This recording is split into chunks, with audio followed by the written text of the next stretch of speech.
Welcome to the Cash Flow Digest. Is that the brokers that we're talking to are telling us that the amount of BOVs or broker opinion of values that they're doing has gone up dramatically. And when an owner asks a broker to do that, that means that they're at least considering selling the property, right? It's one of those throwaway documents that it's like it's a 1 or 2 page, just sign here and whatever. Assignment of rents, that's weird. I don't know what that means. You just sign it and it doesn't mean anything until the bank says, we're going to take this property over. Oh, by the way, you still own it, but every deposit from that goes to them and not you.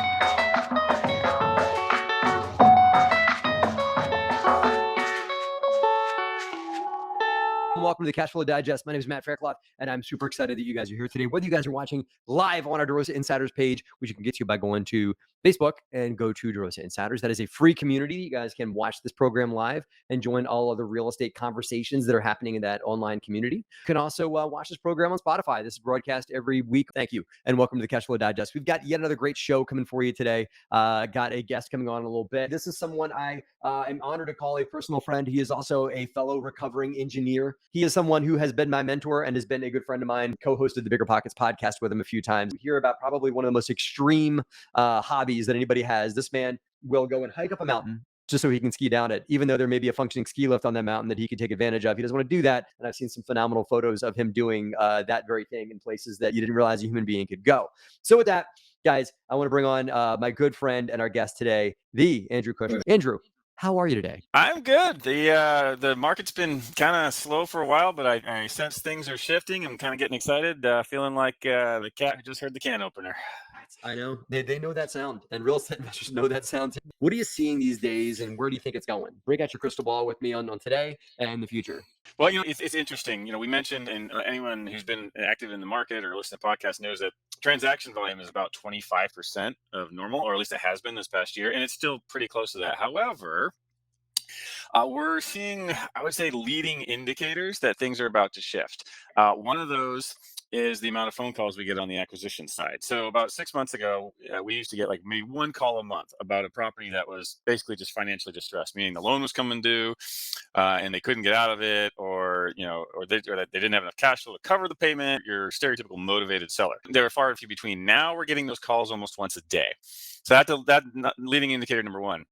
Number two is that the brokers that we're talking to are telling us that the amount of BOVs or broker opinion of values that they're doing has gone up dramatically. And a broker opinion of value, when an owner asks a broker to do that, that means that they're at least considering selling the property, right? So all those BOVs, a large percentage of them are eventually going to become either off market or listed opportunities, one of the two. The third thing is the first wave in the set of waves that's coming in loan maturities hits October, November of this fall. I forget the numbers, but there's a huge spike in loan maturities. So basically loans that have to be paid off, and many of those owners aren't going to be able to refinance. We've looked at some recently where the value of the property is already less than the debt that's owed on it. Well, those guys are probably just going to hand it back to the bank. Those are the 3 leading indicators that tell us things are about to change. And actually, I'm going to throw you a bonus one. The special servicers, the companies that when a bank takes a property, they bring in a special servicer to handle it. The special servicers that we know have told us they're getting a lot of phone calls, and their clients, who are the banks, are telling them, staff up, get ready. All those things are true that I've heard as well. We've actually had a broker come to us twice on 2 separate brokers, 2 separate opportunities that said, hey, here's a seller that's thinking of selling. And the broker, I did ask him to say, could you say those words one more time? They said these crazy words. I don't think the seller's expectations are realistic. I was like, oh, I don't how dare you say that? Because that's not something we've heard brokers say in tempering sellers' expectations. What they asked us to do was, hey, can you take a look at this deal and tell us what you think it's worth? Give us feedback so we can go back to the seller to say, hey, listen, our clients they're able to close and buy this, they're not going to shake you up too hard. They're going to be real buyers. They're going to close. This is what they're saying. Now, it might not be us, but they're at least asking us to, air quote, do them a favor. Specific asset. The seller wanted $140,000 a unit. We were coming in between $80,000 to $90,000 a unit. Now, this is a seller that bought the property 2 to 3 years ago during the pandemic, or bought it as the pandemic was taking hold, 2 years ago, and paid like $60K a door for the property. And just figured they could more than double up with, and they're probably having financial difficulties as well. That equation worked not too long ago, and I saw a lot of people profit. But these folks that are hitting the market now maybe got a little bit more greedy, and maybe you're trying to sell for a lot more than they maybe should. Yeah, that's definitely happening. The one deal that we did this year started last year. They wanted 210 a unit, and we said 160, and we basically just waited for 9 months until they came around to 160. I've heard that magical phrase too. I'm like, man, I haven't heard this since like 2011. The brokers will be like, hey, you know what? We're trying to get the seller to accept what market is. Could you give us an LOI just so we can help them see, where the values really are? I'm like, yeah, Yeah. we're happy to do that. So it's definitely a shift. Whereas not that long ago, a broker would come and tell you, hey, this thing's going to go for, we think this is 10 million. And then the next phone call, like, you know what? We underestimated it. We're at 12 million now. So if you can't hit that, then don't bother. Maybe there's some more reality getting poured onto the market. That's your take on the market now. Give me crystal ball. Where you see it going? Are you a blood in the streets, like, multifamily is going to be like on fire sale, and the market gets cut quite a bit on evaluations? Are you more like, you got to kind of be a ninja to kind of pop in and get the good deals? Where do you think things are going? I strongly feel that within a year or two, we'll either be better or worse than we are today. Well, no, and the reason I say that is, and then I'll answer your question for real. Anyone, he's either new or been in this forever. Don't tie what you do to a specific outcome. Don't say, all right, I think prices are going to drop 10% and I'm going to do everything that was based on that I'm gonna bet on that. thesis. I'm Right. going to bet on that. Or, you know what? Next year, rates are going to come down, prices are going to go up. I'm going to bet on that. Oh, That's man. that's what we can't do, right? I've heard that bet, Andrew. I think this is the new reality. I think we're here for the foreseeable future. Get used to rates in the 5, 6, maybe even 7% range for mid-sized multifamily, and for the rest of the world, maybe higher. It is what it is. Yeah, and rates aren't too high. It's a seesaw. You have prices and you have rates. You can make a great deal work at a 30% interest rate. So heading forward, in terms of interest rates, it's funny. I just did a LinkedIn post about this. I think it was yesterday. Depending on what expert you're listening to, there's great arguments, like well thought out, solid data, great historical precedent of why rates will be higher a year from now. And there's a similarly great arguments as to why they're going to be lower a year from now. And depending on how many podcasts you just listen to, you're going to get yourself convinced either way, one direction or another. So what you have to do is look at like a bell curve, a distribution of potential outcomes, and then structure your deal so that, you're going to have a bigger win on a certain outcome, but at least you have an acceptable exit either way. My best guess is kind of what you just laid out, Matt. I think rates are probably higher for longer. And, at some point we will probably see some decline in rates. My guess is it's going to be, at least initially, more gradual. Now, historically, they come down faster than they go up, but I think, every time is different. I think for at least the near term, the midterm, rates are higher. Anytime that we're looking at stuff, we're looking at it with, okay, our base case is rates kind of stay where they are. And then if they go down, we win bigger. If they go up, we're still good. We're still okay. Yep. In terms of transactions and pricing, this this now you're truly hearing the Andrew theory on this one. I would call the peak of multifamily pricing January of 2022, give or take a little bit. And on today's prices are probably 15 to 25% below that, depending on asset class and market. And what we're seeing is the very few properties that are trading, that's where they're trading. Like I said, we started at 210, we bought it at 160, and some some of the other deals that I've seen, actually that's kind of the similar discount. Now, the biggest lever that's affecting pricing is not the economy or operations. Operations are still great. Like half of our portfolio is still hitting new record highs for collections and net operating income. And that may soften a bit, but I don't think it's going to come crashing down. The economy is still pretty solid. So the biggest lever affecting pricing right now is the debt. There's still plenty of demand from renters, and there's still plenty of demand from investor capital. Lots of retail investors are kind of getting scared, but institutional capital is bulking up. The biggest driver is rates. And so the reason prices are down, let's just call it 20%, is because the increased cost of debt is forcing buyers to say, well, in order to get the yield I need, I got to offer you 20% less on this property. Most sellers are like, I don't want to take that. I want what it was a year ago. Or, well, my property's doing great. I'm not going to sell if I can't get what the price I want. And so nothing's happened. Well, as we get into... Yeah, exactly. They just don't sell. And so as we get into this fall and next year, those kind of leading indicators that we talked about a minute ago, and people have to start selling, I think what's going to happen is we're just going to see more transactions actually happen at these lower prices. Unless rates go up higher, I don't think we're going to see a significant further downshift in pricing, because there's so much capital out there ready to gobble up these properties at the new lower prices. Then what will happen is sellers and current owners, they'll see these new comparable sales prices start hitting, And then they're going to realize, oh, okay, my neighbor just sold for 20% less. If I'm going to sell, I have to do the same thing now. Or you start getting FOMO, right? Oh, geez, all right, fine. I can sell for 20% less. I better do it before I sell for 30% less, which I don't necessarily think that's going to happen. So as Yeah. long as as long as operations hold up, which basically I think they will. I think they'll soften some, but I don't foresee a huge decline. And as long as rates don't go significantly higher than where they are today, maybe another 5% down. But other than that, I think the opportunity to start scooping up deals is going to start soon. It may last 2 to 3 years. Lots Yeah. of people have been saying survive till 25. I think it might be 27 or 28 actually. Yeah. but Yeah. but when I look back at the last time when we were doing this, we were buying properties in 2011, 12, and 13. It's like shooting fish. It wasn't. Oh man, I can't get a deal. It's like I got 10 deals. Which is going to be the best one? And Hmm. nothing happened for 3 years. You bought it, you did your thing, prices stayed this, and then all of a sudden it ramped up. I think we're at the start of one of those 2 or 3 year periods.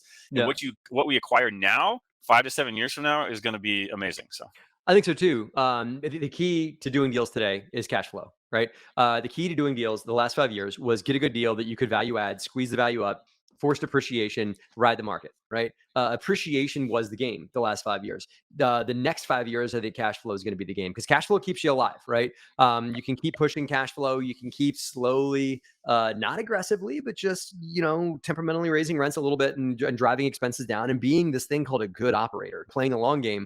And if rates go up a little bit, or if your debt transitions to amortizing debt or something like that, you can handle that with cash flow, right? I agree with everything Andrew just said. And I think that those that are market focused, as Andrew and I's companies are, that we are very specific on markets. I can tell you, I know Andrew is a friend. He's not shopping 30 markets across the continental United States. He's not in whatever shows up on LoopNet. Just become an expert on that market so that when that distressed deal comes out, my bet, and this is what I've seen for real, is these really distressed deals that are going to be deals where the debt's coming due, or the people can't afford to pay for the rate cap. It goes to a special servicer, and AKA for beginning of foreclosure, right? That's not going to get mass marketed in the typical bidding process. It's not going to be that way. It's going to be like, hey, listen, this guy's in distress. He just needs this number. He needs you to close in 60 days. And you're the only one looking at this thing. And if you are a market expert and a well-networked market expert with the powers that be that handle those types of deals, that's how you're going to get that opportunity. But it's not going to be you and 45 of your best friends as you typically see on other brokerages. Do you agree with that? absolutely, now is not the time to just sit back and wait and like, okay, cool. I'm gonna catch up on Netflix until I'm we just gonna hit wait for the bottom. market to crash. That's what I'm gonna do. I'm gonna wait for there to be great deals on Netflix I'm sorry, great deals on LoopNet. Yeah, there could be great deals on Netflix too. Never know. The great deals on LoopNet for just 1980s. I'll just sit and wait, Andrew, for the 1980s build. Like newer vintage property to sell on LoopNet for 8.5% cap rate. Right? I'll be successful if I just sit and wait. Right? Absolutely, that's how all the big guys do it. Number one, that's how you stay abreast of the market, and that's how you learn the markets you're in. Number two, that's how you maintain the relationships that are going to bring you the deals. Number three, the best way to spot a great deal is to look at 1,000 bad ones, right? So when the truly good deal does come to you, or the broker or special servicer that you built a relationship with says, hey, you know what, this guy is going to lose this thing. We just need someone who's going to close. Can you hit this number? And you're the only one who saw that. The way to make that happen is to spend the time when things are slow or not happening, and build all those relationships. And yeah, Matt, you're absolutely right. That's, some of them, some banks have processes where, they foreclose, they'll take some time, they'll clean it up, and then they'll do the full listing. But a lot of them, how it works is, even if it is marketed, when the offers come in, the bank will ask the special servicer, all right, out of these offers, who's actually going to close and get this thing done? It's not highest and best. And if they're like, Yeah. you know what, DeRosa's easy to work with, they always close, they do what they Very good. say they're going to do. Even if you're not the highest bidder, your odds of getting that deal are dramatically better. So, for those that are plugging in and building their network in specific markets, how can someone get in contact with a special servicer? Can you elaborate real quick? We talked about what they are. Mean there's someone that works on behalf of the bank and takes over. By the way, if you think this can't happen to you, if you've ever signed a document, you guys listening, if you ever signed a document at a real estate closing called assignment of rents, guys, that right there What that does pretty much is allows the bank to drop in this person called a special servicer, and you can own the property still, but the special servicer gets parachuted in between the bank and you to pretty much manage the property and send all the money to them. That's what assignment of rents means, right, Andrew? Yeah, it's one of those Yeah. throwaway documents that it's like Yeah. it's a 1 or 2 page. Just sign here and like, Read it. whatever. Assignment of rents. That's weird. I don't know what that means. You just sign it and it doesn't mean anything until the bank says we're going to take this property over. Yeah. Oh, by the way, you still own it, but every deposit from that goes to them and not you. Yeah, yeah, Yeah, yeah. so it's We're like gonna take that. yeah, it's a powerful clause. You ever want to have a nightmare? Read that document right before you go to sleep. Read assignment of rents for a property that you own right before you go to bed, and you'll say, "Oh wow, they can." Like yeah, they Oh, sure they can. absolutely can. So Yep. Candidly, if you're especially a newer investor, going straight for special servicers is going to be one of the more difficult paths, yep. simply because it's not they don't you're not going to Google search a special servicer and they're going to have a fancy website and like sign up here. It's not like it's not like if you You want to can know go to who the local specialservicer.com. yeah, it's not Yeah. specialservicer.com, .net, .gov, .org. It's not like Berkadia where you can just like look up who are the brokers in your town. Yep. Special servicers are a little bit more behind the radar. Yep. So, if you want to try to, I would not say go focus on that route, but I would say add that tool to your tool belt. Number one, broker relationships. Number two, get to know your market. Number three, if you're looking at smaller stuff, maybe do some direct to owner type activities. Hmm. But for special servicers, you're gonna have to do a little bit of digging. You may have, when you're talking to brokers, you may just ask, like, like, hey, who are the special servicers that kind of handle Omaha? Or when you're talking to lenders, to say, hey, if you guys have a property that you have to take back, how do you handle that? Who handles that for you? Yep. And then if they say, oh, such and such company, oh, is there a contact over there that Who I do you can know reach over out there? to connect with? And yeah, who do you know over there? And that's the way to do it. And there's kind of two tiers of special servicers. There's the big nationals, and then there's the more local regional ones. You're probably gonna have the best luck with the regional ones. So if I was, if I was going to start from scratch and try to, specifically target special servicers, that's how I would do it. And sometimes they're not quite who you think too. So for example, our third party property management company, how they got started in the business back in the great financial crisis was by going to the banks and saying, hey, we'll take your assets, manage them, and get them and help us so you can get them sold. So Yeah. they technically weren't a special servicer, but they were handling it all for them. And Well, then there's and always so room at the bottom because I mean, I yeah. got to tell you that at the end of the day, it takes a certain soul to be willing to be a special servicer. You guys think Oh, it's it's not all fun. like, no, as a buyer, you sure want to meet these people, but as a special servicer themselves, think for 10 seconds about what they're taking over, right? You're taking over a property that's been completely mismanaged to the point where the owner has to give back the keys, right? How badly does it have to be operated? You're probably talking about low occupancy. You're probably talking squatters. You're certainly talking crime element. So these are not well-functioning assets. These are properties that are very, very likely, physical condition dilapidated. Tenants are going to be way unhappy because the bank's not going to say either, oh yeah, sure, let's handle all that maintenance stuff, all that capex. We're going to throw lots of money at those. So you probably got everything from roof leaks Hmm. to parking lot patches to all kinds of mess, right? Two tips that I have on meeting special servicers: go to the local property manager that you have and ask them who does it, because it's probably a PM company that's got a big thick skin that's willing to do it. That's number one. As Andrew said, maybe local lenders as well, or regional lenders. And the third option I will give you guys a suggestion: you got to be super tight in your market. You got to have a market that you are really drilled in on. Go to the local clerk, the county clerk, and go search through public records, like deep dive research. But guess what? For an apartment building deal, maybe it's worth you guys doing this kind of work. Look through public record. When a special servicer takes over, it is likely through a court action that has begun on that property that you will see through, either through a lis pendus or the beginning of a foreclosure action, because the bank doesn't want to have a special servicer sitting there forever. They're typically a bridge until the bank can actually take ownership and then resell it, right? So you will see the beginning of a foreclosure proceeding through a lis pendus or foreclosure complaints and that kind of thing. You got to know, there's a lot of data. You got to know where all your apartment buildings are in that market. Then you got to drill in and find them and see if there's court filings on any of those specific. The only way you get there is not through this big national campaign to research every market and find a lis pendus file on every multifamily property. No, the way you do that is by picking a not two, not seven, a market, and drilling into the county courthouse and become an expert on that one place. Well said. There you go.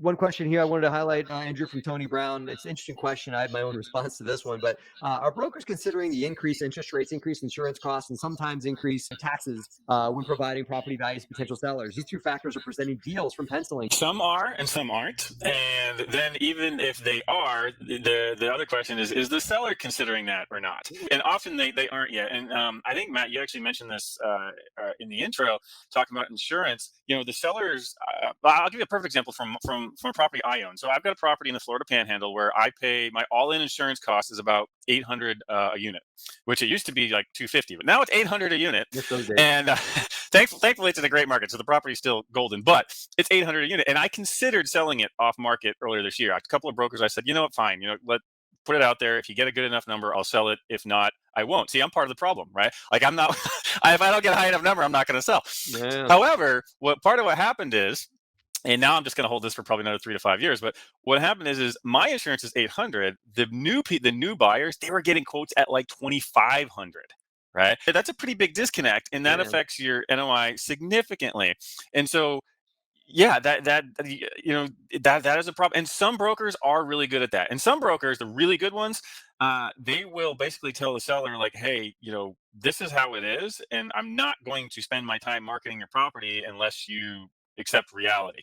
So some are, some aren't, kind of all over the place. We've underwritten hundreds of properties and made a couple offers a week for the last 6 months, and not a single one has stuck. And that is part of the reason why. And that is also part of the reason why one of my pet peeves is or I think I would say pet peeve, but it's kind of a myth in the industry. Oh, cap rate. What's the going in cap rate?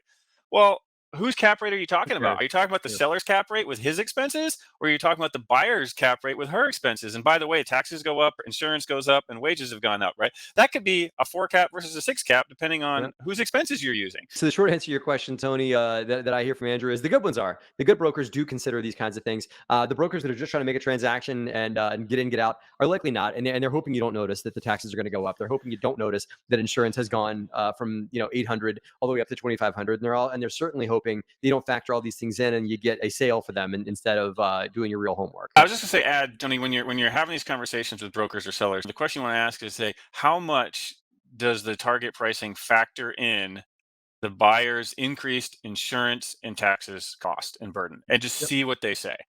And that'll give you a whole lot of indication right there of how realistic they're being, and what the odds of. And again, it could be the broker isn't, it could be the seller isn't. Probably, actually, these days it's probably more the seller's fault than the broker's. But yeah.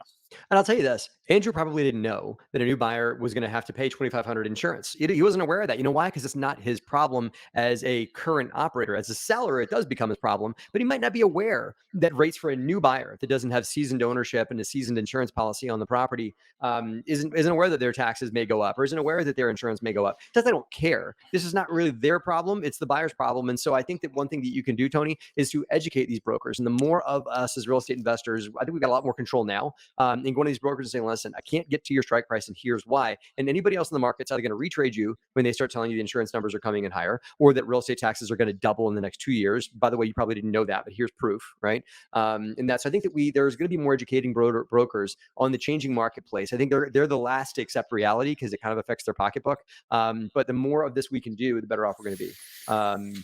Oh, interesting question. I've never seen this, but I'll pop it in here. This is from Vinny from down in North Carolina. I wonder if you could assume an insurance plan, almost like assuming a loan, Andrew. Have you ever seen that? Assuming insurance on a property?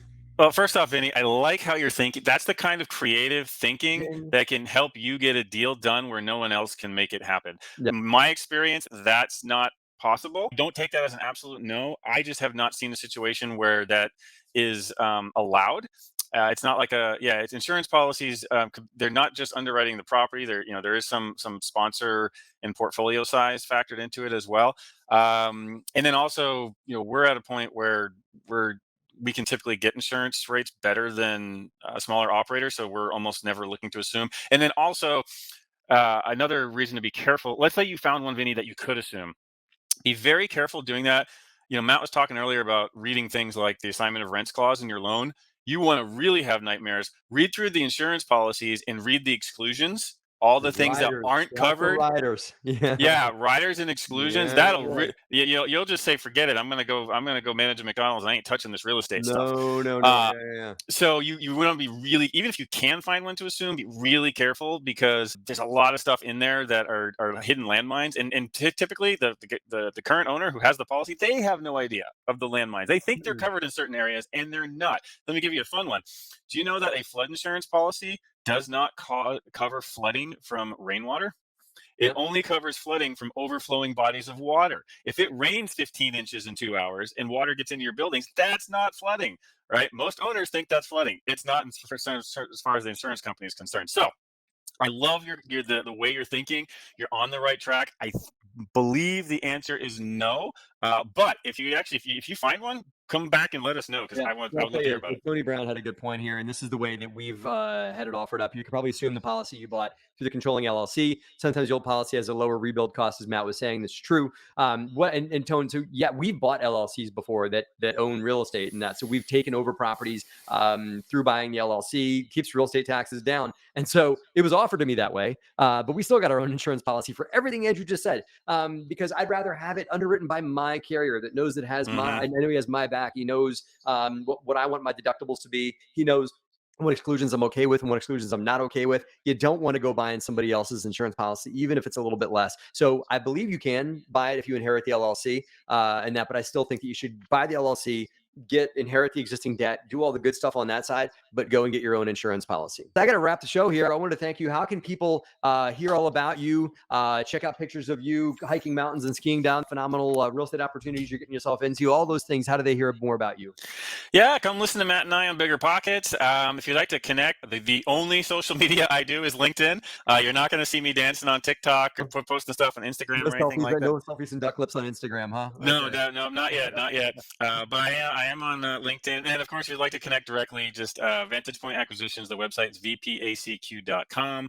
There's a connect with us or contact us button on. Reach out, and look forward to connecting with anybody. vpacq.com. Stay tuned for me and Andrew to go and take over the Bigger Pockets podcast again soon. We got more ideas coming for he and I to take over and talk more multifamily and real estate investing. Andrew, thank you. I really appreciate your insight. Have to have you back again.